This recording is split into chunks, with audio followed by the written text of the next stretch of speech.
Let's bow our heads ay manalangin.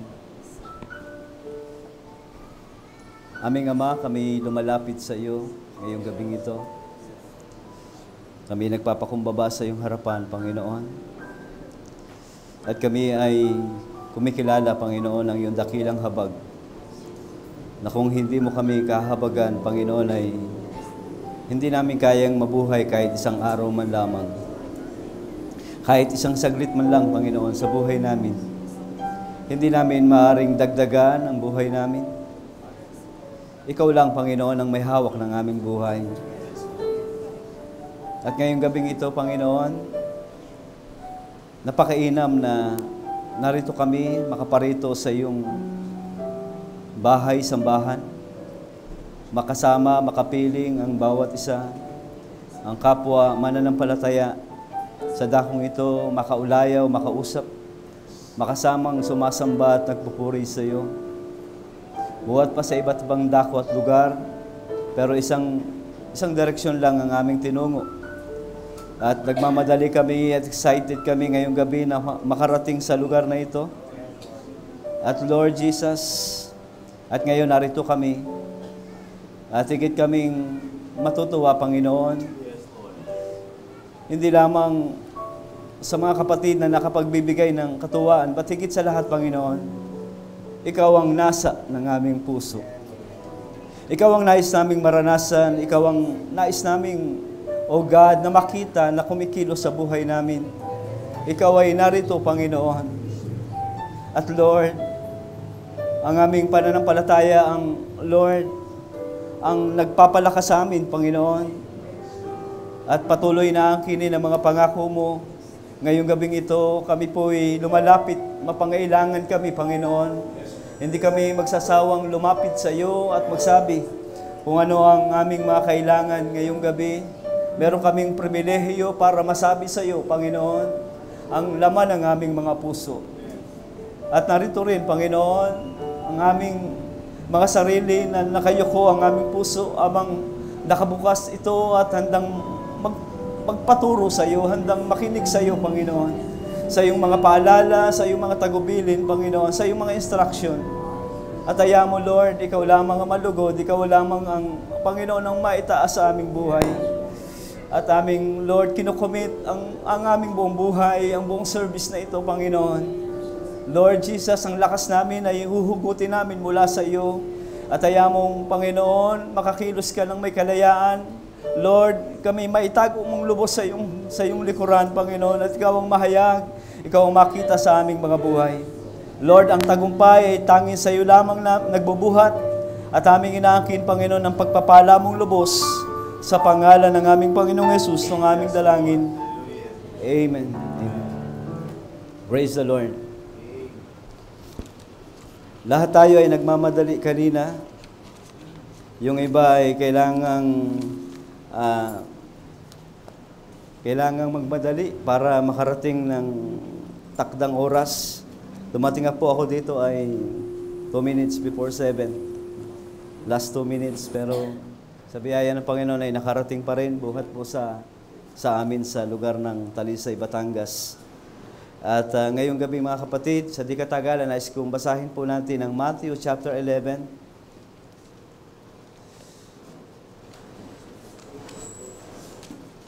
At ang sabi po rito sa wikang Tagalog, Matthew chapter 11 verse 1 to 6.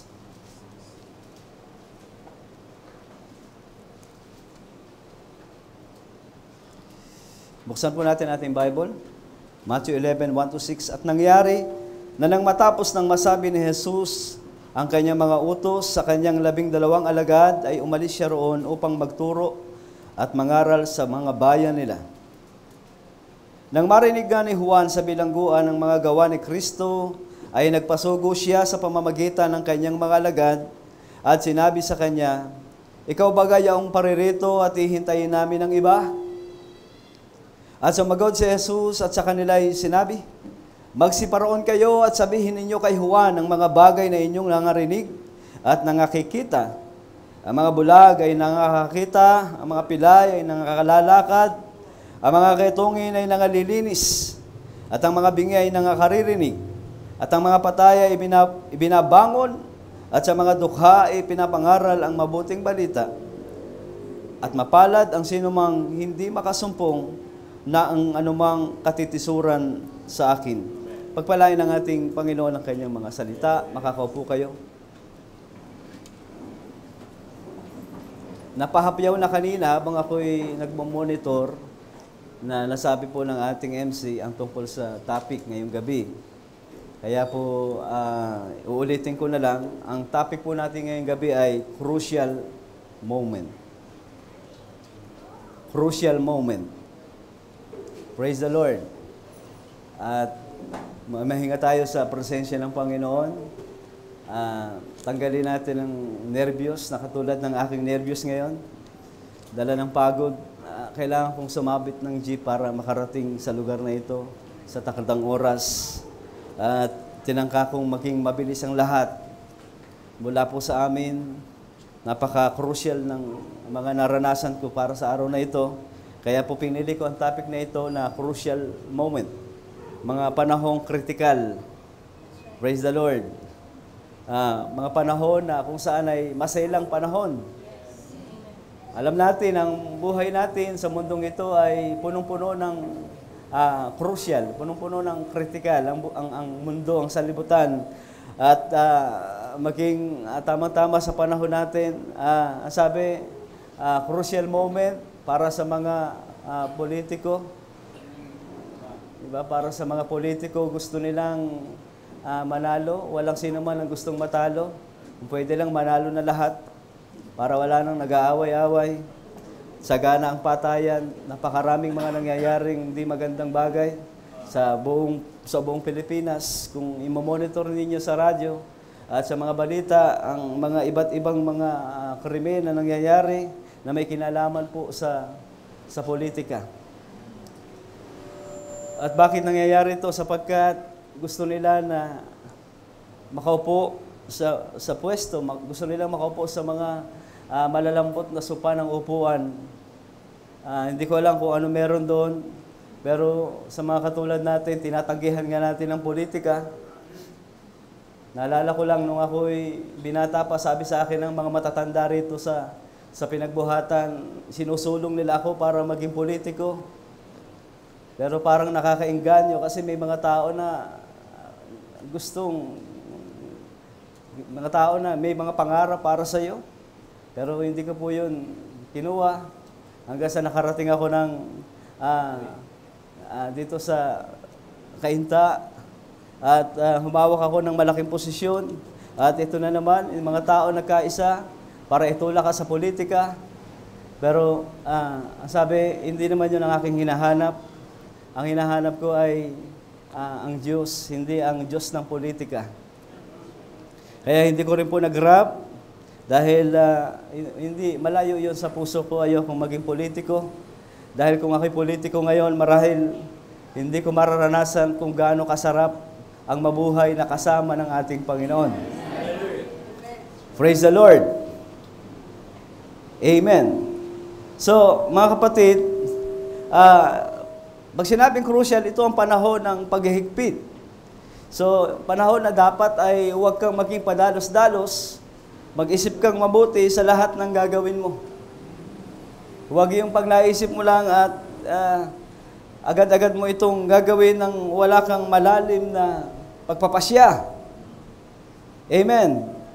So, dapat mong planuhin mabuti ang lahat ng iyong gagawin.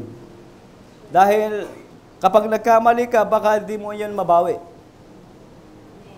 Baka pag nagkamali ka ay hindi mo na kayang ituwid pa yung pagkakamaling yun. So, kaya pag sinabing crucial ay napaka-peligroso. No? Ang bawat tao ay merong crucial moment sa kanyang buhay. Amen. Gusto kong pag-usapan natin yung individual na crucial moment ng bawat isa. Now, kung babalikan natin itong ating binasa, sabi rito, ang Panginoon matapos ang isang, siya ay nag-umpisa para sa kanyang ministry, samantalang si Juan ay nandoon sa loob ng kulungan at nakabilanggo. At ang sabi, nagpasugo si Juan ang kanyang dalawang alagad sa ating Panginoong Jesucristo at pinatatanong kung siya na ba yung hinihintay na Mesiyas o mag-aantay pa ng iba. So gustong linawin ni Juan yung bagay na yon at ang tanong ko lang ngayon, bakit kailangan magtanong ni Juan? Hindi niya ba kilala ang Panginoong Jesucristo? Hindi ba niya alam ang ministry ng Panginoon? Hindi ba niya alam kung ano ang role, kung ano yung dapat gampanan ng Panginoon? Pero dito ay nagtatanong si Juan. So ang pagtatanong na ito ni Juan ay merong kinalaman sa kondisyon ng kanyang buhay. Si Juan ay sabi ng ating Panginoon, napakadakila na nabuhay sa mundong ito. Sa lahat ng mga babaeng isinilang, pinakadakila si Juan. Ang sabi ng ating Panginoong Jesucristo, pinakilala niya si Juan bilang isang dakilang tao. Praise the Lord, napakahalaga, napaka-importante ng kanyang gagampanan para sa ministry ng ating Panginoong Jesucristo dahil siya yung nakatakda na magpahayag at gumawa at gumanap ng gampanin mula sa aklat ng Isaiah. Sinabi na merong taong tinig na sumisigaw sa ilang at tutuwirin ang baku-bakong daan. At yan si Juan. At yan ay nangyari nang siya ay inintro niya ang Panginoong Jesucristo. At pagkatapos noon, ang sabi, nakulong si Juan. After ang makulong si Juan, eto na si Juan nagtatanong, ikaw na ba yung inihintay naming Mesiyas? O maghihintay pa kami ng iba? Ano ang kondisyon ni Juan? Now, dito ko po kinuha itong kaisipang ito dahil ang kondisyon ni Juan ay may kinalaman. Praise the Lord, sa kanyang, yung sinabi ni Juan ay may kinalaman sa kanyang kondisyon. Para kay Juan, yun ang panahon na critical para sa kanya. Amen. Praise the Lord. So, si Juan para dito ay tapos na ang kanyang ministry. Nakakulong na siya. Tapos na ang kanyang ministry. Tapos na ang kanyang pagpapakilala sa Panginoon. At nung tapos na ang kanyang ministry, masasabi nating tapos na rin yung anointing na nasa kanya. Dumating yung time na, sabi, ito yung karanasan ni Juan, ito yung kalagayan ni Juan. No, yung anointing, wala na siya sa ilalim ng anointing. Kaya nga, dahil wala na siya sa ilalim ng anointing, kapag wala ka na sa ilalim ng anointing, ano ang nangyayari sa iyo? Ano ang ginagawa mo kapag wala ka na sa ilalim ng anointing? Praise the Lord. Katulad ni Juan, sabi niya, si Juan, ito nagtatanong, pero parang akala mo ay nag-aalinlangan siya. I believe na hindi naman siya nag-aalinlangan. Amen. So, dumaraan sa buhay ng tao, yung minsan, napakaganda ng nangyayari sa buhay mo, napakainam ng takbo ng ministry mo, napakainam, napakagrabe ng anointing na dumadaloy sa iyo. Pero sa lahat ba ng panahon ay laging ganon? Sa lahat ba ng pagkakataon ay laging nakakadama ka ng ganong klaseng anointing? Amen? So, gustong i-confirm ni Juan itong bagay na ito. Dahil ipinapakita na siya ay tao ring katulad mo. Tao ring katulad ko. Minsan, praise the Lord, parang ang buhay ay hindi palaging katulad ng aking expectation. Hindi palaging katulad ng aking inaasahan na ganito ang mangyayari, ganito ang gagawin ng Panginoon. Praise the Lord, kapag ako'y nanalangin sa Kanya, tutugunin niya ang aking panalangin. Pero paano kung hindi katugunin? Pag ako'y maglilingkod sa Kanya, madadama ko ang Kanyang pangunguna, ang Kanyang gabay, ang Kanyang presensya. Mararamdaman ko ang Kanyang tulong. Kapag ako'y lumalapit sa Kanya at magsasabi ako sa Kanya, narinig niya ang aking panalangin at tutugunin niya ang aking panalangin. Hallelujah! Praise the Lord! So, mga kapatid, marami akong gustong sabihin sa inyo na mga illustration na paglalarawan ng mga tao na dumaan sa mga crucial moment ng buhay. Sa John chapter 6, merong mga pangyayari doon kung saan ay ang mga disipulo ng ating Panginoong Kristo, bukod sa mga alagad, meron pa siyang mga disipulo, sila ay nagtrabaho, sila ay tuwang-tuwa sa maraming bagay na nangyari at nasaksihan nila ang mga ginawa ng ating Panginoong Kristo sa ilalim ng anointing ng ating Panginoon. At ito yung mga tao na, praise the Lord, nakakita ng mga kamanghamanghang bagay, mga gawa ng Panginoon, mga himala na ginawa ng Panginoon. Praise the Lord, at sila ay lubos na natuwa at nahatak sila ng magagandang mga pangaral ng Panginoong Kristo sa ilalim ng kanyang anointing. But dito sa John chapter 6, ang mga taong ito, mga disipulong ito, ang nagsabi rin sa ating Panginoong Kristo nang marinig nila ang sinabi ng Panginoon na ako ang pagkaing bumaba mula sa langit. Ang sino mang kumain sa akin ay may buhay na walang hanggan. Tapos ang sabi ng mga taong ito, anong pananalita? Anong klaseng pananalita ito? Bakit niya sinasabi ito? Ibig bang sabihin kakainin natin siya? Hindi maaari ito. Nakakamali na siya, nawala na siya sa kanyang matinong pag-iisip. Hindi yan ang pangangaral na aking narinig. Wala yan doon sa aking mga dating narinig. Pero nung itinataas ng Panginoon at tinahatak sila doon sa sa mas mataas na level ng kapahayagan ng Panginoon, hindi nila makayang sundan. Hallelujah! So, isipin natin, nakaranas sila sa ilalim ng anointing ng Panginoon, pero yung gusto ng Panginoon na mahatak sila doon sa revealed word, hindi na nila kayang sumabay. Bakit? Hindi mga anghel ang nagpapahiwalay.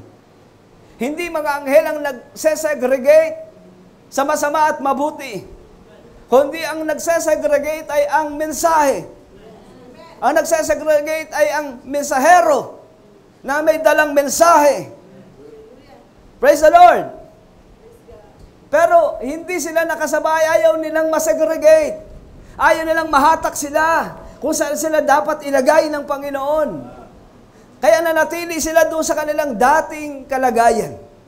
Hanggang doon lang yung kaya nila. Ayun ang gusto nila, yun ang gusto nilang tanggapin. Gusto nila yung manang kinukuha lang kung saan-saan. Naalala ko yung mana na pumapatak sa bayang Israel, nung sila ay nandun sa ilang. Ang sabi, nung sila ay binigyan ng pagkain, dahil sila nanalangin ng pagkain, humingi sila ng pagkain at pinapatak ng Diyos ang isang pakuri ng pagkain na kung tawagin ay mana. At kailangan kunin nila yon tuwing umaga, bago sumikat ang araw. Dahil pag sumikat ang araw, yun ay nalulusaw. Yun ay natutunaw sa init ng araw. Yung mga tao na sisiyahan na, doon na lang sila kukuha ng kukuha. Pero merong tinatawag na hidden mana. Amen. Merong hidden mana. Kaya inutusan ng Diyos si Moses. Na ang sabi niya, Moses, kumuha ka. Katulad ng iba na kumukuha ng mana kung saan pumapatak. Pero yung manang makukuha mo ay itong pagkain ng mga saserdote.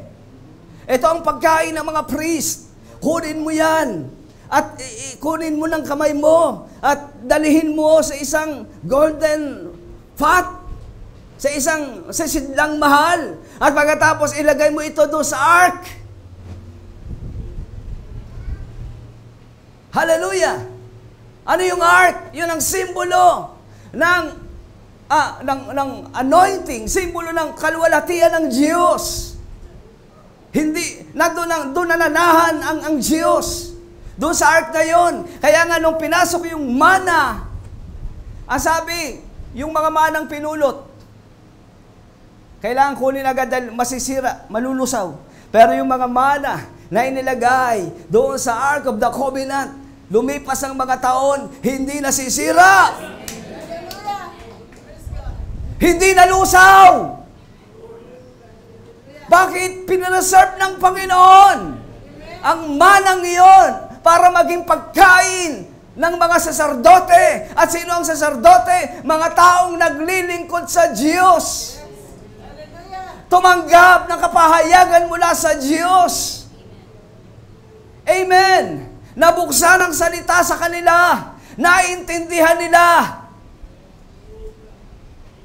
Kaya meron tayong hidden manna. Amen. Hindi tayo satisfied doon sa mana lang kung saan-saan na nadadampot. Kung meron man tayong pagkain na dapat kainin ng ating kaluluwa, kinukuha natin doon sa kaluwalhatian ng Diyos. Kinukuha natin sa bibig ng Diyos. Hallelujah! Praise God! Sabi ni Pedro, Panginoon naman, saan pa kami pupunta? Iniwan na namin ang lahat. Wala na kaming pupuntahan. Wala nang tatanggap sa amin. Na-identify na kami. Mga kulto daw kami. Nalaman nila na kami narito sa message. Wala nang tatanggap sa amin. Lord, saan pa kami pupunta? Hallelujah! Wala nang ibang salita, Panginoon, liban sa iyo. Wala nang ibang revealed word, Lord, sa panahong ito. Liban sa revealed word na nahayag sa amin sa pamamagitan ng propeta.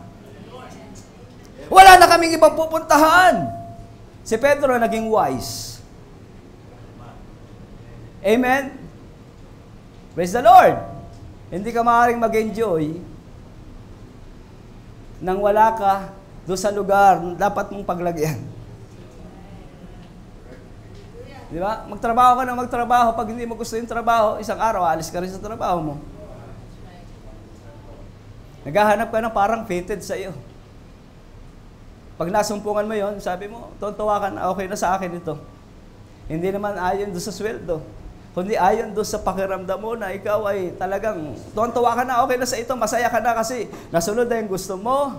Di ba? May oras ka na para sa gawain ng Panginoon. Praise the Lord. Ang Diyos ang nagbigay, ang Diyos ang nagtakda, ang Diyos ang nag-ayos ng iyong schedule. Praise the Lord. So napakalaking pribilehiyo kung nagtatrabaho ka pagkatapos may panahon ka pa rin dumalo sa gawain. Amen. So biyaya yan ng Panginoon sa inyo. Amen.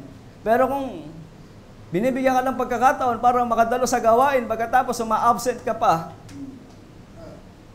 praise the Lord, iyan ay malaking, kawalan sa iyo.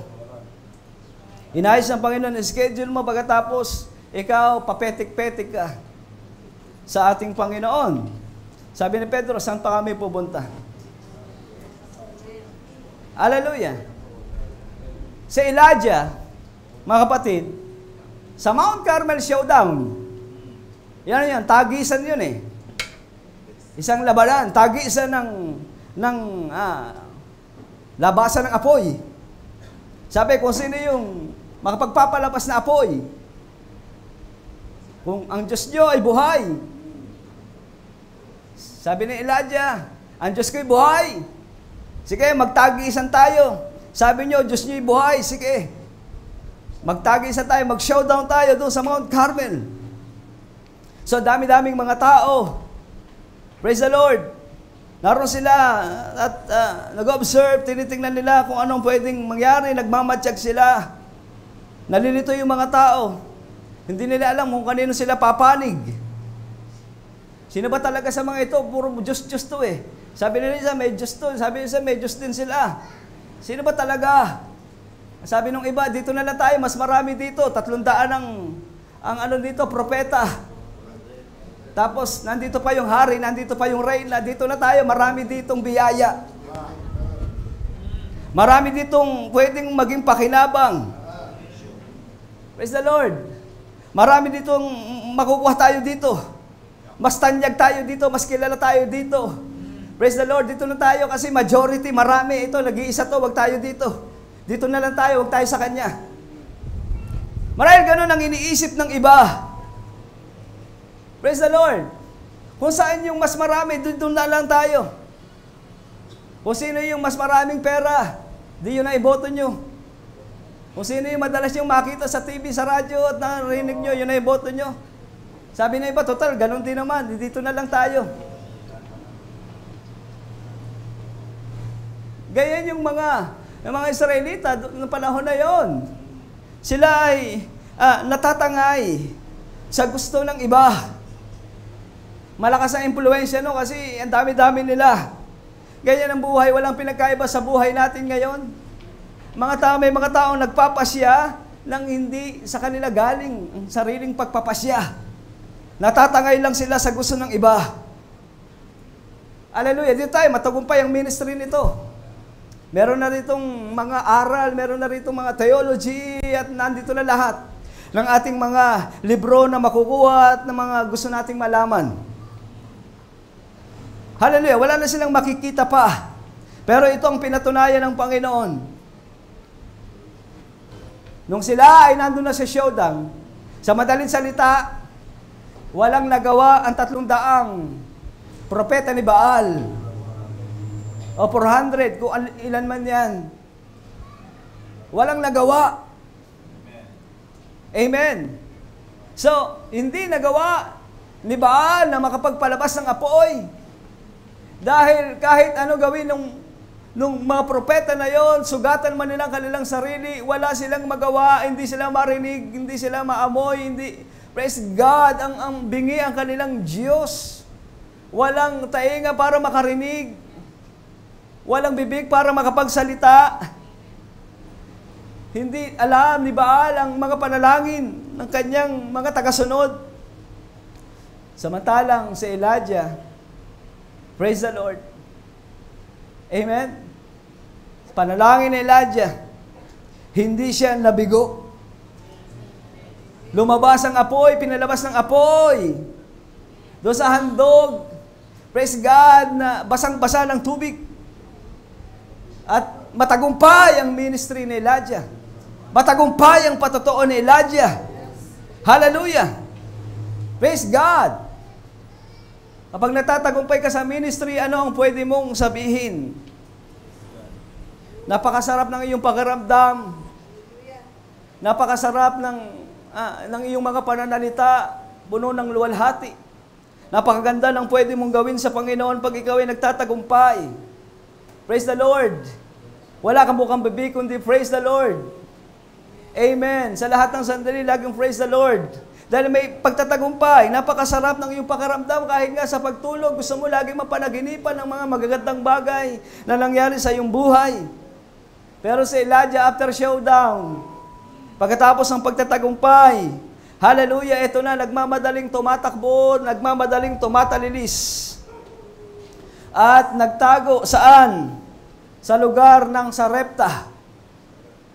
Bakit siya nagtago? Bakit siya nagtatakbo? Dahil hinahabol siya ni Jezebel. Sa babae, nagtatakbo.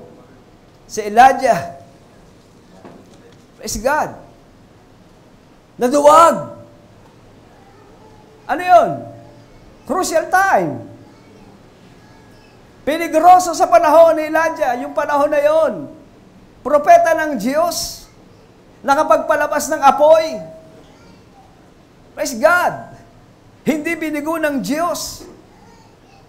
Propetang makapangyarihan sa gawa at sa salita.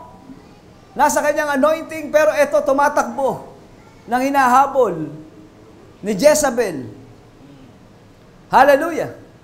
Na kung hindi nangyari ang mga bagay na yon, hindi rin naman niya makikilala yung babae na taga Sarepta. Merong babae doon, mga kapatid, na nakilala ni Elijah at hiningan niya ito ng pagkain. Praise the Lord. Sabi nung babae na inihingan niya ng pagkain, ito nga, wala na nga kaming pagkain, ito na nga lang kakainin namin. Bukas, hindi namin alam kung mabubuhay pa kami dahil wala na kaming pagkain. Pero sabi ni Elijah, sige, saluhan mo lang ako. Unahin mo muna ako na pakainin, pagkatapos huwag kang mamroblema. Praise God. Huwag mong problemahin ang pangangailangan mo. Hallelujah! Amen!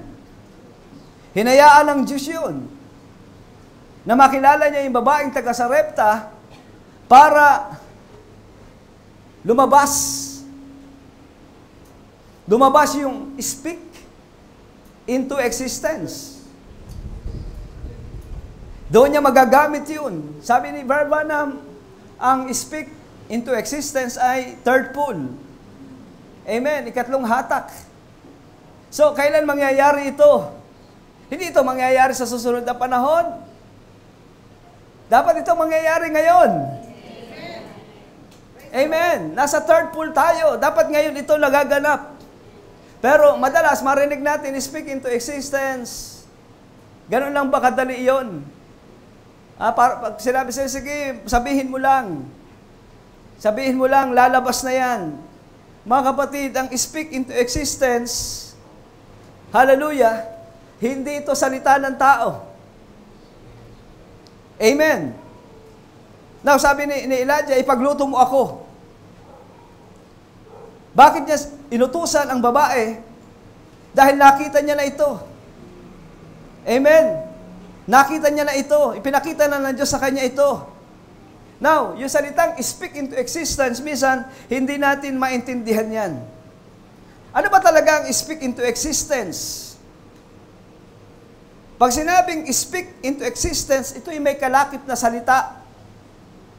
Ang salita na tinanggap mo, hindi mo lang tinanggap, hindi mo lang narinig.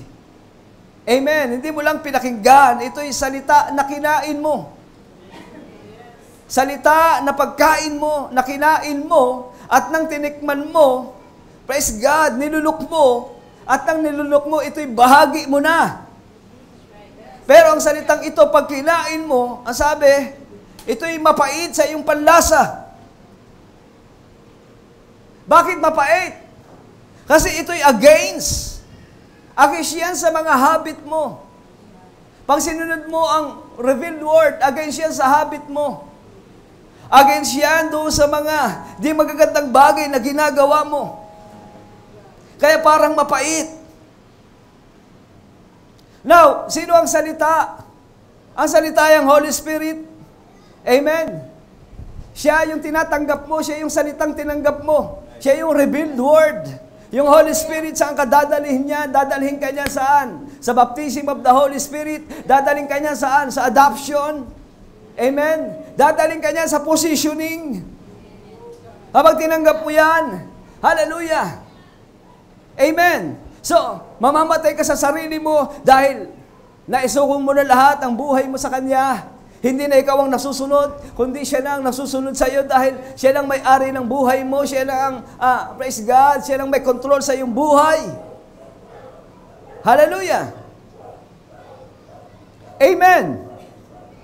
So, yan ang sabi dito, yung crucial moment na dumadaan sa buhay ng tao. Si Jonas. Now, si Jonas, totoo lang, ayaw niya talaga sa Nineveh. Ayaw niyang pumunta sa Nineveh. Kaya gusto niya doon sa Tarsis. Maglilingkod siya sa Diyos, pero maglilingkod siya doon sa gusto niya. Hindi sa gusto ng Diyos. Kaya gusto niyang pumunta sa Tarsis, pero ang gusto ng Diyos doon sa Nineveh. Now, ang effectivity ng kanyang paglilingkod ayon sa kalooban ng Panginoon. Ang effectivity ng iyong paglilingkod ayon sa kalooban ng Panginoon.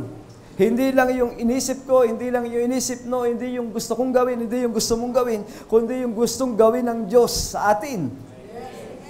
Amen. So, si Jonas, ito. Pero wala siyang nagawa. Dahil nilunok siya ng balyena. Pagkalunok ng balyena, doon siya binuga. Doon siya nakita, doon sa Nineveh. Nakita ng mga tao, sabi ng mga tao, Diyos. Ang Diyos pala ng Nineveh ay ang isda. Nakita siya nandun. Lumalabas siya sa bunganga ng balyena. Praise God. Now, napaniwala yung mga tao, sabi nila, Diyos. So, mula sa hari hanggang sa pinakamaliit, sila ay nagbalik loob sa Diyos. Sila ay naligtas. Amen? Napakamatagumpay ng ministry ni Jonas doon sa Nineve. Dahil mula hari hanggang sa pinakabata, may ngipin o wala, nagtagumpay, naligtas mula sa galit, mula sa puot na dapat maranasan nila, mula sa parusa ng Diyos. Pero matagumpay ang ministry ni Jonas dahil naligtas ang iba.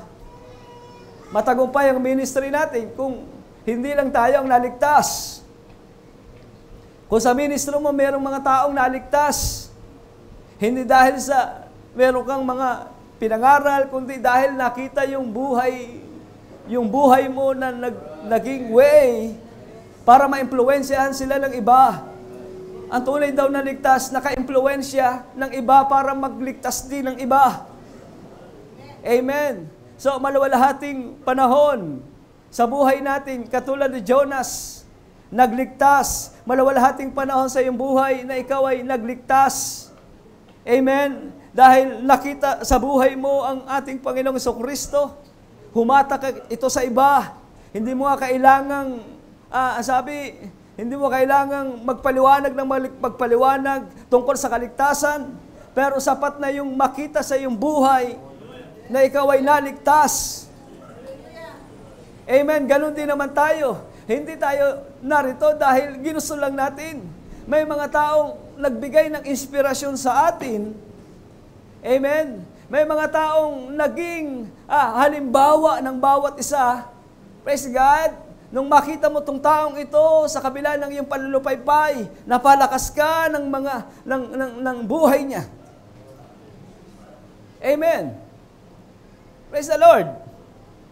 May mga panahon na ito'y nagiging crucial sa atin. May mga panahon na critical ang buhay natin. May mga panahon na minsan ay nagtatalong tayo. May mga panahon na minsan ay parang nangihina ka, na katulad ni Juan. May mga panahon na nagtatalong ka sa Panginoon. Crucial time, crucial moment. Praise God. Pag ikaw ay medyo nalulumbay, sa kabila ng ikaw ay naglilingkod sa Panginoon, alalahanin mo yung mga taong nagiging kalakasan mo, na ginagamit ng Diyos sa iyo para ikaw ay mapalakas. Amen. Praise the Lord. Pag ako nangihina at nag-iisip ako ng pagpapalakas, dumarating kasi sa panahon na yan eh. Minsan, sa experience ko, ang sabi ko, Panginoon, kung meron kang gustong ipakilos, kung meron kang gustong iposisyon dito sa San Pablo, willing naman ako, Panginoon, na mag-give way. Yun yung time na nangihina ako. Pagkatapos iisipin ko yung mga malalakas na mga tao. Alam niyo, pag ako nangihina, naiisip ko si Pastor Ray. Mentor ko kasi yan eh. Naisip ko siya. Sabi ko, ano ba naman ito? Late-late ang ministry dito San Pablo, tapos ganito pa iniisip ko. Samantalang doon sa Pasig, napakalaki ng problema. Di ba? Ang pastor kasi, hindi lang naman pamilya inaalagaan, meron ding iglesia, meron din church. Biro mo para pasanin lahat ng pastor, lahat ng inyong mga problema. The more nagsasabi kayo, humingi kayo na advice, dalahin na ng pastor yon. Di ba? So yung problema nyo, nakikisimpatya ang pastor. Kaya hindi ako nagsasabi ng problema pag ako tinatanong ni pastor. Kasi hindi ayaw ko makadagdag sa kanyang mga isipin dahil alam ko na dito lang sa church na ito, napakarami niya nang iniisip. Kaya pag nangihina ako, iisip ko si Pastor Ray. No? Sabi ko, na-inspired ako pag naiisip ko siya. Kasi magaling siya magdala. Hindi niyo nakikita ng yan eh. Di ba? Parang apektado ng problema, sa dami ng problema natin. Nakita niyo ba yan na parang, di ba, naiirita? No. Kasi meron siyang control. So maraming magagandang bagay na pwede nating makita sa isa't isa. So tingnan na lang natin ang isa't isa. Kung kayo ay medyo naiirita sa panalangin, dali kayo mainip sa panalangin, isipin niyo si Brother Nemi. Pag naisip niyo siya, isipin niyo sa sakripisyo ni Brother Nemi na para gumising ng madaling araw. One time nakasama kayo, natutulog kami. Pagising ko, pagbulat ko ng mata, 2:00, tinignan ko yung oras, 2:00 ng madaling araw. Sabi ko, may gumagalaw doon sa paa ko eh. Sabi ko, parang, sino ba to? Pagmulat ko, nakita ko si Brother Nemi. No? Parang Muslim na tumutuwad-tuwad. So, nagising ako ng magandang larawan na nakita ko. No? Nagising aking diwa, kaya ako'y napahiya at ako'y nanalangin din. So, nakakahatak, ano? Nakaka-impluwensya yung mga malalakas na tao. Na hindi sa pisikal, kundi lakas ng kanilang pananampalataya sa Diyos.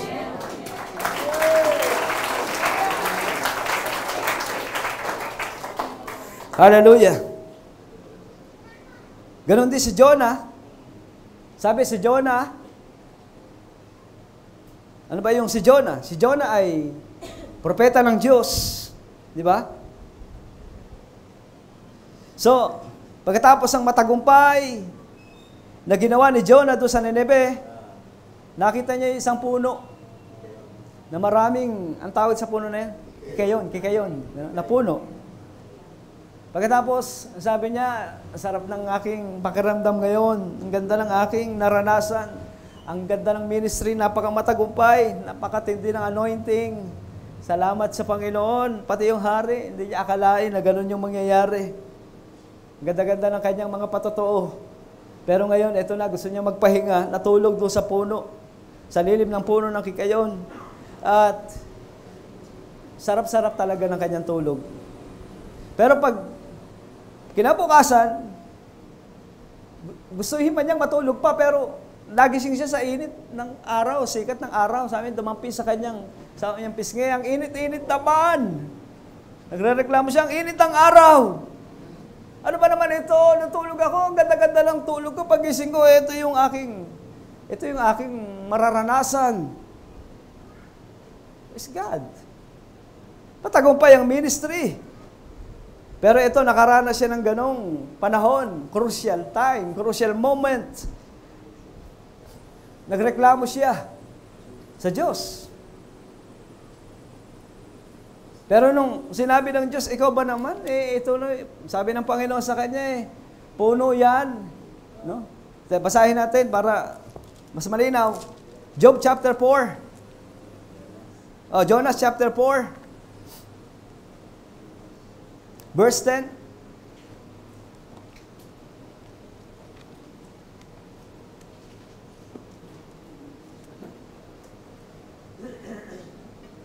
At sinabi ng Panginoon, ikaw ay nanghinayang sa kikayon na hindi mo pinagpagalan o pinatubo man na sumampa sa isang gabi at nawala sa isang gabi. At hindi baga ako manghihinayang sa Nineveh na malaking bayang yaon ng mahigit sa 120,000 katao na hindi marunong magmuni-muni ng kanilang kamay at ng kanilang kaliwang kamay at marami ring hayop. Sabi ng Panginoon sa kanya, samantalang ito, puno lang ng kikayon, nagkakaganyan ka na. Namatay lang ito, pinalanta ko lang, nagkakaganyan ka na. Dadampian lang yung pisngi mo, nagkaganyan ka na, gusto mo nang mamatay. Yan lang, gusto mo nang mamatay. Samantalang, hindi mo naalala yung nangaligtas doon. Praise God. Alam niyo, kung meron tayong isang buhay ngayon, sapat na yung buhay natin ngayon. Hindi mo naman yung pinagpaguran. Hindi mo pinagpagalan yung buhay mo ngayon. Pero ang daming mga tao, mga kapatid, hindi sila nasisiyahan. Ang gusto lang nila yung laging magagandang bagay. Gusto lang nila yung, praise God, yung gusto nilang mangyari sa buhay nila. Ayaw nila yung mga panahon na parang critical. Panahon na parang kailangan subukin, i-challenge ang iyong buhay, challenge ang iyong pananampalataya. Amen. Pag dumarating minsan yung crucial moment, ano na yung iniisip ng tao? Samantalang, hindi mo naman pinagpagura ng buhay. Iniisip natin minsan, iniisip na natin kung ano yung mga isipin natin, mga problema natin, mga pangailangan natin sa araw-araw. Praise the Lord. Diyan tayo natutuon. Samantalang, sapat na yung buhay mo para ngayon. Kung bibigyan ka pa ng buhay bukas, salamat sa Panginoon. Pero sino makapagsasabi, amen, na may bukas pa? Kaya kung hindi ka magpapasalamat ngayon, paano ka magpapasalamat bukas? Paano mo sasabihin yan sa Panginoon? Amen, kung sa magandang bagay lamang natin pwedeng i-appreciate ang kabutihan ng Diyos. Pero kahit anuman ang panahon, anuman ang nangyayari sa buhay man natin, crucial man ito. Dumaaraan ka man sa mga mahihirap na sandali, mga panahon na sinusubok ka sa iyong mga mahal sa buhay. Dumarating ang kalumbayan, dumarating ang kalungkutan, pero hindi iyan ang panahon para, praise God, makalimutan natin ang napakasaganang biyaya na ibinibigay ng Diyos sa atin.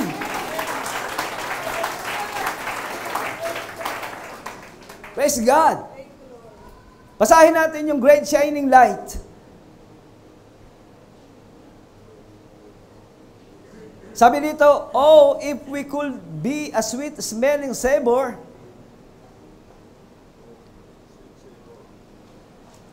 paragraph 84, if we could be a sweet-smelling savor, if God's holiness could be reflected in us, till we'd go about doing good, as Jesus of Nazareth, till it will be a sweet-smelling savor unto the Lord.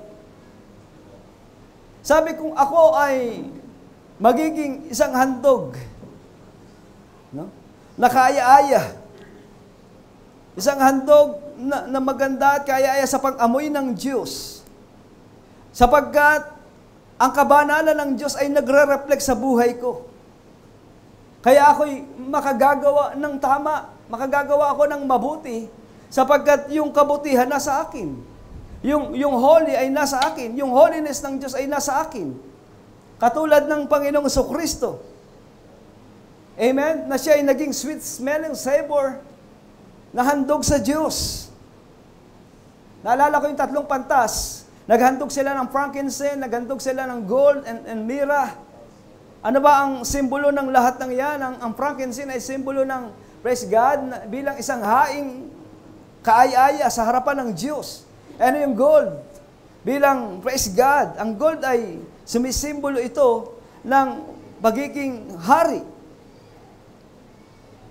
Praise the Lord. Now, kahit ang tatlong pantas na maghahandog doon sa batang si Jesus, ang sabi, pwedeng hindi mangyari yun. Ang dami nilang dinaanan, mga crucial moment, mga crucial time sa panahon nila. Ang dami nilang pwedeng daanan, pwedeng nga manakaw sa kanila yun eh. Pwedeng kunin ni Herodes yung mga handog na yun eh. Pero hindi nila hinayaan na yun ay mangyari. Yun ay kanilang iningatan. Hanggang sa yun ay mailapag nila sa harapan ng Panginoong Jesucristo. Hallelujah! Amen! Now, kahit sa buhay natin, praise God, kung ang buhay natin gusto natin ihandog sa Panginoon, pero minsan, may mga pagkakataon, ang kaaway, susubukan ka niya na ma-interrupt. Yung mga iniisip mo, ganon, maghahandog ka sa Diyos, ha? Tingnan natin, i-interrupt ka ngayon. So, hindi ka papayag. Amen? Na, praise God, ni katiting. Walang bahagi ang kaaway sa iyo, sapagkat ang lahat ng nasa iyo ay sa Diyos. Hallelujah! So ituloy natin, nasabi, but we fast. Tama ba? Fast? But we fast. We argue, we stew, we doubt, that the reason it becomes a stench in the nostrils of God. Our lives were in and out of all places, We should not be. We say things we ought not to say. We do things we ought not to do. We fast to take sides with the Word and deny Christ in the great crucial moment. That's the reason we can't be a sweet-smelling savor. But he was, and this Magius gave frankincense. Hallelujah. Now, sabi dito, marami kang sinasabi na hindi mo dapat sabihin. Marami kang ginagawa na hindi mo naman dapat gawin. Amen. So dahil doon, ang sabi, hindi ka nagiging isang handog na kaaya-aya sa harapan ng Diyos. Dahil yung mga salita minsan na hindi naiingatan mula sa iyong bibig at mga gawa na hindi mo naman dapat ginagawa, pero ginagawa mo. So dahil doon nasabi, hindi nagiging sweet-smelling savor ang iyong buhay kapag inihahain mo sa Panginoon. Hallelujah. So dito sa signs of the Messiah, now, sabi dito, now's the crucial moments, now the time where I've either told the truth or told a lie. Now the time where Jesus Christ is proved risen from the dead, or He isn't risen from the dead. Now the time, He's the same yesterday, today, and forever, or He isn't the same yesterday, today, and forever. Now He's got to prove to be the healer, or He isn't the healer. If anybody would want to take my place to pray for the sick, you're welcome to come to take my place. Sabi, yung crucial moment daw, mga kapatid, ito'y dumarating sa buhay ng tao. Ang sabi, sa panahon na ikaw ay nasa critical na panahon, ang sabi, dalawang bagay ang iyong choices. Dalawang bagay ang pwede mong pagpilian.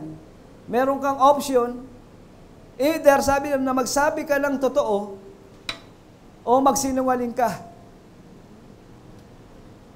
Praise God. Either na sabihin mo na ang Panginoon ay, ang sabi, siya ay risen from the dead. Siya ay nabuhay na maguli sa mga patay. O hindi talaga siya nabuhay na maguli sa iyo. Dahil kung siya ay nabuhay na maguli sa mga patay, dapat kang nabuhay, dapat kang mamatay. Amen? Dapat kang mamatay para mabuhay ka. Dahil si Kristo ay namatay, kaya siya nabuhay. Now, kung si Kristo ay nabuhay para sa iyo, kailangan kang mamatay sa iyong sarili. Dahil kung hindi ka mamamatay sa iyong sarili, hindi mo pwedeng paniwalaan na si Kristo ay nabuhay na maguli. Malimang ikaw ay mamatay sa iyong sarili. Kung siya, sabi rito, kung siya noon, ngayon at magpakailanman, siya pa rin ngayon. Amen? Siya pa rin ngayon. Kung siya yung healer, noon, siya yung healer ngayon. Amen. Siya yung nagpapagaling ngayon.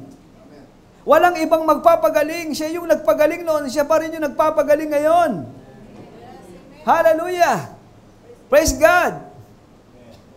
Amen. Ang sabi ni Brother Branham, if anybody who would want to take my place to pray for the sick, you're welcome to come to take that place. Okay lang naman yun eh. Pero kung inuutusan ka ng Panginoon, na lugaran mo yung lugar ng iba. Pero pag kinuha mo yung lugar ng iba, ang sabi, mapapahama ka. Dahil kung yung lugar ng iba ay lulugaran mo, hindi malulugod ang Diyos sa iyo. Merong lugar para sa iyo. Amen. May lugar para sa iyo. At doon sa lugar na yon, kapag nilugaran mo, doon ka makapaglilingkod sa Panginoon. Tuloy natin. Now, just keep praying. I'll pray. Everybody be real quiet. Sabi, sa crucial time, kailangan mo magnilay, kailangan mo manalangin. Real quiet. Ask them, if they turn the fans off, they will just for a few moments. Now, be real reverent and be in prayer now. This is a crucial moment. Ang Panginoon gusto niyang kausapin kayo. Dahil meron siyang instruction. Gusto niya marinig na ikaw ay nakikipag-usap sa Kanya. Gusto niya marinig ang iyong tinig. Gusto mo rin marinig ang tinig niya. Gusto mo siyang kausapin. Mag-usap kayong dalawa. Sabi ng Panginoon, halika kayo. Magliwanagan tayo. Amen? Gusto ng Panginoon makipagtalastasan sa iyo. Pero sabi, sa crucial moment, kapag nasa mga critical na panahon, wala kang dapat isipin, wala kang gustong gawin, kundi hanapin mo ang Diyos. Saliksikin mo ang Kanyang kalooban. Dahil yun ang gusto ng Panginoon. Kaya nga siya ay nag-iimbita, nag-aanyaya siya. Hallelujah! Praise God! Dito sa blind Bartimaeus, sabi rito, if those great crucial moments, the strain is put upon us that God moves in. When we make the decision for Him, that's between the life and death. Sabi, pag ikaw raw ay gumagawa ng isang desisyon sa iyong sarili, ikaw ay gumagawa ka ng isang pagpapasya, iyan daw ay nasa pagitan ng buhay at kamatayan. Hallelujah! That's little sharp edge. Kaya pala crucial moment. Critical na panahon, pwede kang magkamali. Pwede ring maitama ang iyong desisyon. Praise the Lord. Pwede kang magkamali sa isang desisyon sa pagitan ng buhay at kamatayan, pero hindi ka pwedeng lumagay sa gitna ng buhay at kamatayan. Pag nagdesisyon ka, meron kang pinili. Either na buhay o either na kamatayan. Hallelujah! Sometime, at the last moment when you think you're not going to be well, and somebody's making fun of you, still hold your testimony, it's that time that God moves in.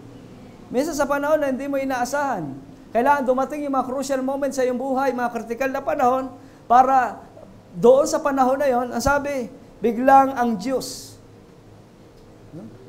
kumilos sa iyo. Biglang tinugon ang iyong mga panalangin.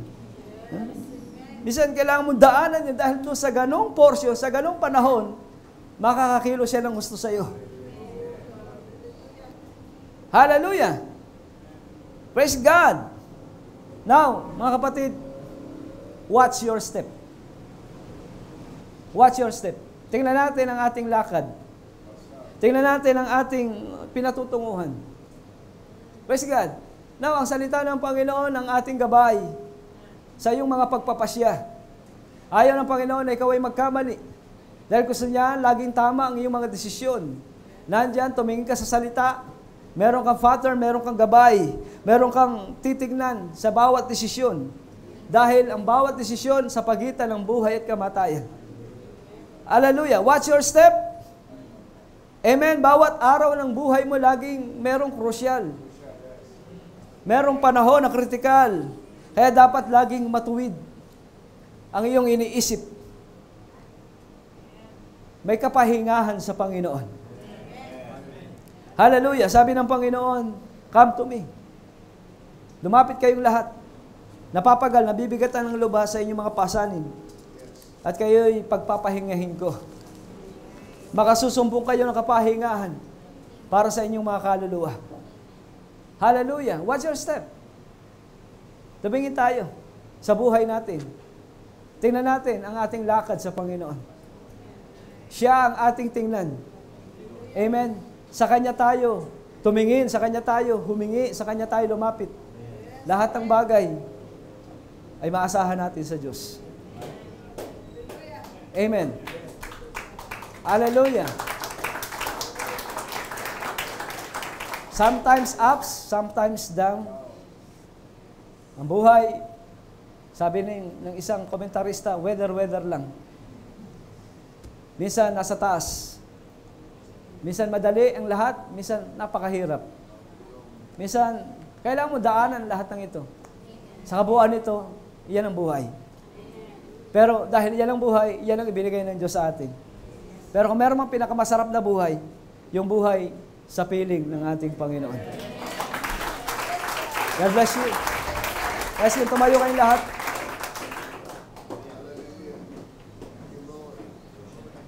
Praise the Lord. Come to me. Sabi ng Panginoon, magliwanagan tayo. Gusto ng Panginoon makipagtalastasan sa iyo. Sabihin mo sa Kanya. At siya ay magsasalita sa iyo. Kapag kayo nananalangin, hindi sapat yung nasabi mo, yung gusto mong sabihin. Pero ang kumpletong panalangin, ito ay pakikipag-usap. Hindi lang para marinig ng Panginoon ang iyong mga daing. Hindi lang para meron ka hinaing sa Kanya, gusto mong sabihin sa Kanya lahat. At pagkatapos, aalis ka na. Gusto ng Panginoon na marinig mo rin siya. Meron siyang instruction sa iyo. Yan tunay na panalangin. Ang panalangin ay pakikipag-usap. Gusto ng Panginoon na marinig mo ang Kanyang tinig. Narinig mo ang tinig niya ngayong gabi. Pero sa kaibuturan ng iyong puso, pag nananalangin ka, meron pa rin tinig na nangungusap sa iyo. Kausapin natin ang Panginoon. Kapag nahihirapan tayo sa buhay natin dahil kritikal ang panahon na ito, kritikal ang mundong ito, wala ka nang makitang hindi kritikal, nagkakagulo yung mga tao, daming problema, daming trahedya, daming sakuna, daming mga nangyayari, di mo namamalayan, di mo alintana. May problema sa iyong tahanan, may problema sa iyong pamilya. Problema mo, mga anak mo, paano ba sila? Ano ba ang gusto nilang patunayan? Lahat na ginawa mo para maakay mo sila sa Panginoon, pero ang tigas ng ulo nila. May problema ka sa iyong pamilya, meron kang mga gustong makasama, gusto mong sila akayin sa Panginoon. Crucial moment. Mga critical na panahon. Ngayong gabi, kausapin natin ang Panginoon. Nais ko tawagin natin, Pastor.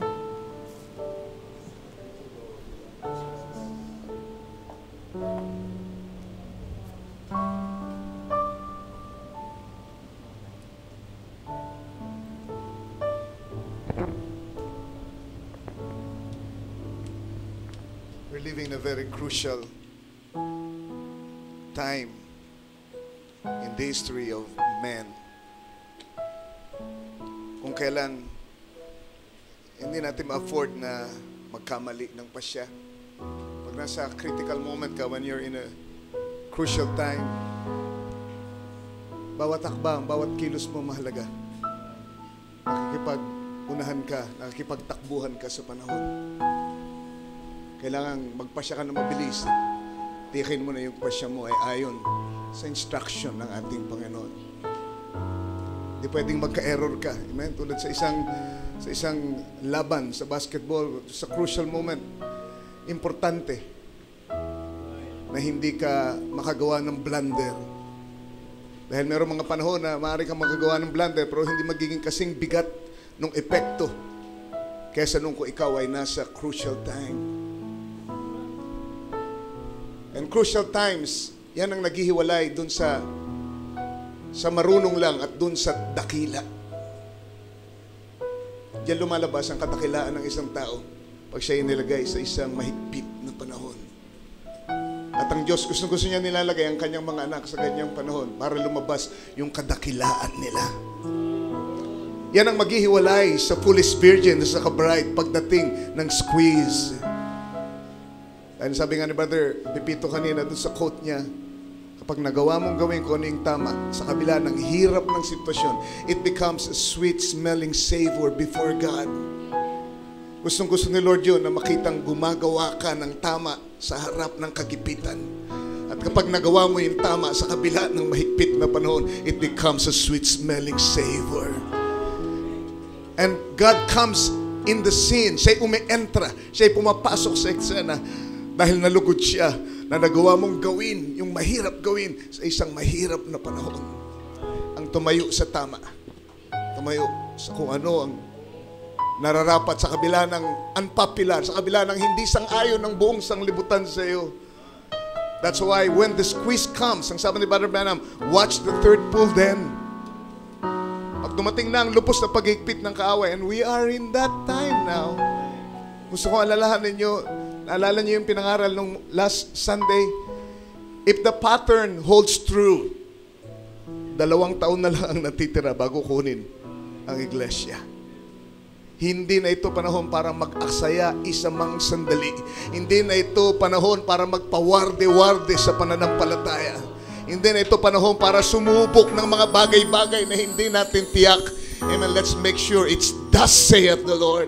Let's make sure we're working it out. Amen. According to the instruction of the message of the hour. Amen. Wala na tayong sasayanging panahon. Bawat sandali, every moment, every second counts. It's either magpapalapit ito sa iyo, o magpapatibay, o magpapalayo sa iyo. What a moment, what a moment. Lord Jesus, thank you for reminding us that we are in a very crucial time. Oh God, hindi namin kayang ma-afford na magpadala sa emosyon lang namin. We want to be, Lord, very, Lord, subjective, Lord, objective, Father. Kung ano yung tama, kung anong ayon sa salita mo, kahit na, Lord, kahit pa nga hindi ayon sa pakiramdam namin, kahit pa magdulot ng kirot sa amin, Lord, kung yun ang tama, we cannot afford not to do it, Father. Tulungan mo kaming gawin yun, Panginoon. Kahit maging dahilan ng paghiwalay ng mga mahal namin sa buhay.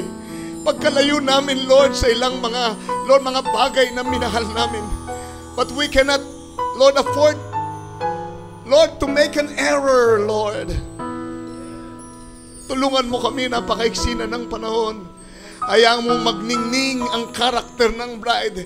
Hayaan mong lumabas na, Panginoon, kung ano ang tinanim mo sa aming kalooban. Sa pamamagitan ng mensaheng ito, sa pamamagitan ng Holy Spirit, Lord. Father, ang mga mabuting katangian mo ay naging bahagi ng aming buhay at nais mong magningning yan sa mahigpit na panahong ito, Ama.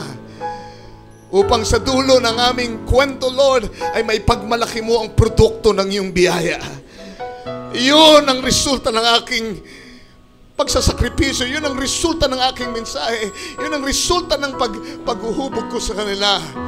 Sa panahon ng kagipitan, ay nagawa nilang bigyan ako ng kalulatian at hindi ako biguin. Oh dear God, marami sa amin nasa ganyang mga sandali ngayon, individually, personally, Father. Oh God, Lord, dumating ka sa eksena, Lord. Lord, para sa mga anak mo na naninindigan sa kung anong tama, tulungan mo sila, Panginoong Yesus. Tulungan mo sila sa mga sandaling ito, Panginoon. Palakasin mo sila, ginawa nilang unang hakbang, Lord. Tulungan mo silang magawa nila ang mga susunod na hakbang ayon sa iyong kalooban. And give them victory, Lord. Jesus, in this very crucial moment, Lord. Oh God, come now, Lord, as we come before you. Konting panahon ng pananalangin, but Lord, maybe this is the key to victory, Lord.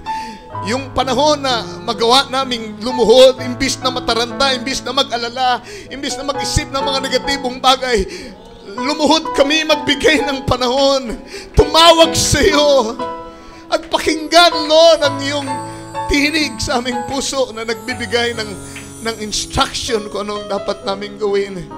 It's very critical para mataranta, Lord.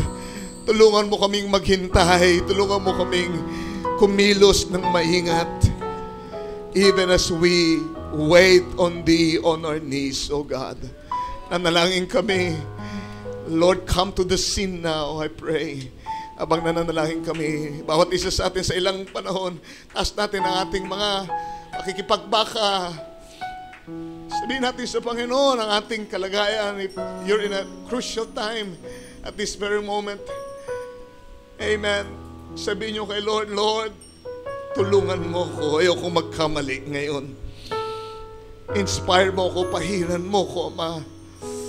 Tulungan mo ko.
Yes, Lord Jesus.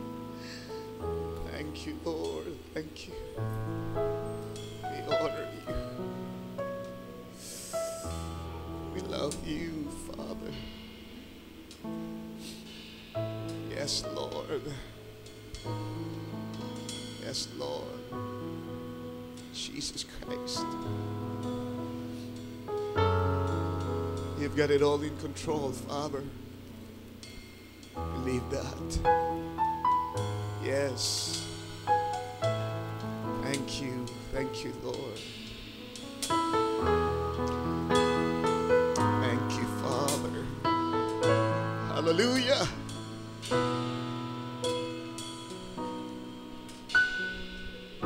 He's got it all in control. He's got it all in control. Reassurance way down in my soul. He's got it all in control. I put my life in this crucial moment. I put my life in your hands, oh God. I put my life in his hands. The weary road I travel, yes, Lord, I'm sure is in his plan. I put my life in his hand. Ang buhay ko'y hawak niya. Ang buhay ko'y hawak niya. Ang buhay ko'y hawak niya. Daan may masalimuot, di ako. Amen. Hallelujah. Buhay ko'y hawak niya. Ang lahat ay hawak niya. Believe that. Ang lahat ay hawak niya. Ang lahat ay hawak niya. Puso ko'y panatag, pangako niya'y matatag. Ang lahat ay hawak niya. Ang lahat ay, just one more time now. Habang pinaghahanda ko si Brother Boy Junior para pangunahan tayo sa panalangin bilang pagtatapos. Hawak niya. Puso ko'y panatag, pangako niya'y tag. Yes, Lord. Ang lahat ay hawak niya. Puso ko'y panatag. Puso ko'y panatag, pangako niya'y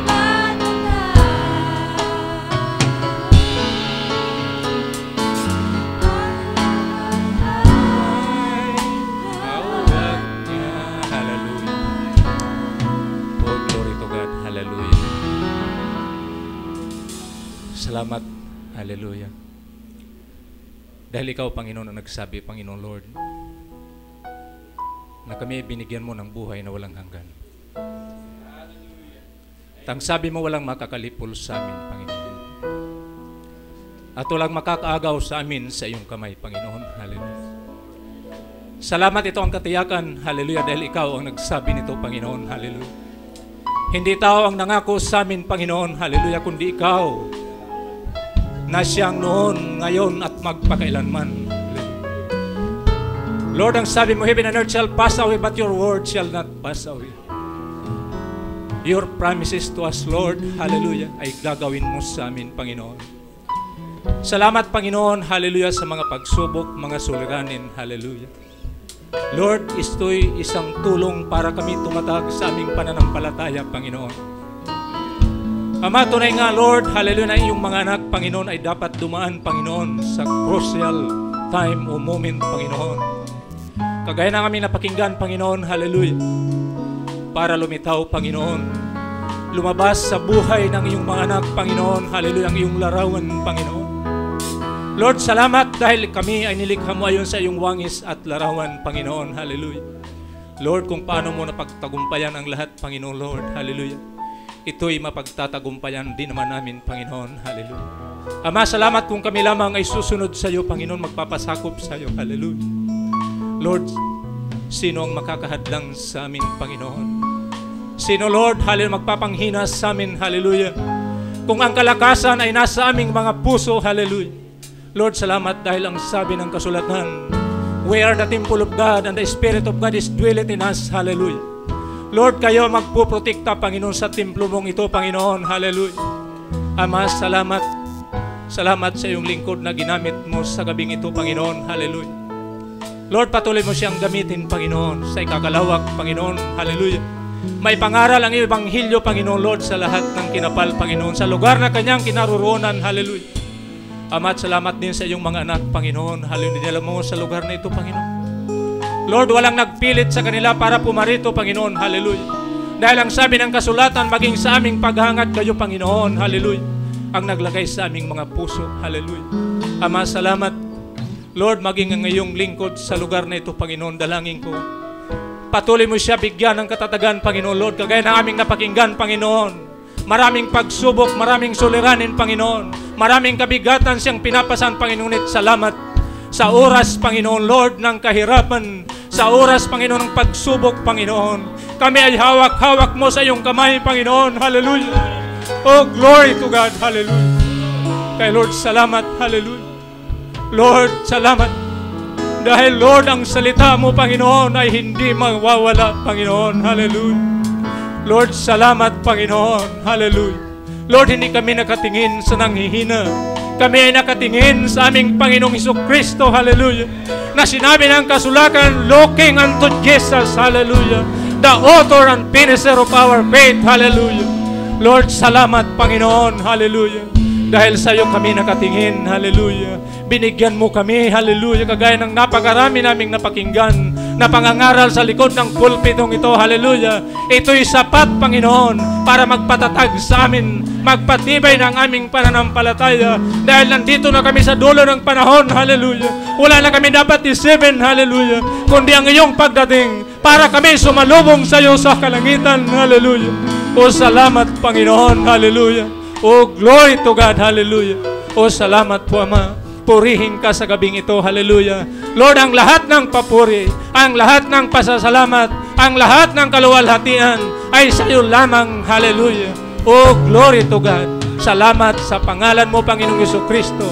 Ito ang aming dalangin, hallelujah. Sa aming pansamantalang paghiwa-hiwalay, Panginoon, pangunahan mo kami, Panginoon. Ihakbang mo ang aming mga paha sa iyong hakbang, hallelujah, upang kami makatiyak, Panginoon Lord, sa bawat hakbang namin, sa bawat iisipin namin, sa bawat gagawin namin, hallelujah. Ikaw, Panginoong Jesucristo, hallelujah, ang aming kaisipan, hallelujah. Oh, glory to God, hallelujah. Salamat, Panginoon, hallelujah. Sa aming pag-uwi, Panginoon, mayroon kaming baon na kagalakan, ang kagalakan na hindi ito mawawala, hallelujah. Oh, eternal joy, hallelujah.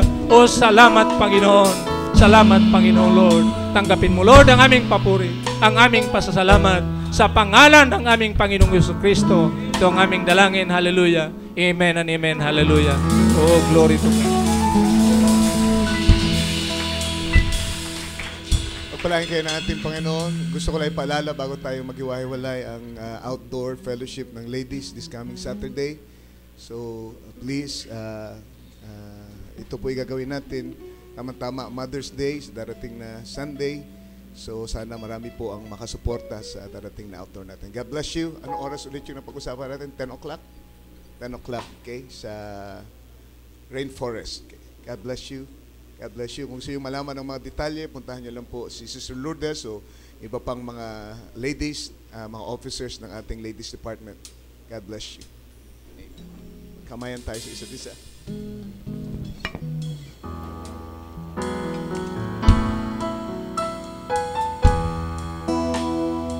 Si Brother Pepito, kamayan natin siya. Maging blessing tayo sa kanya ulit ngayong gabi. God bless you.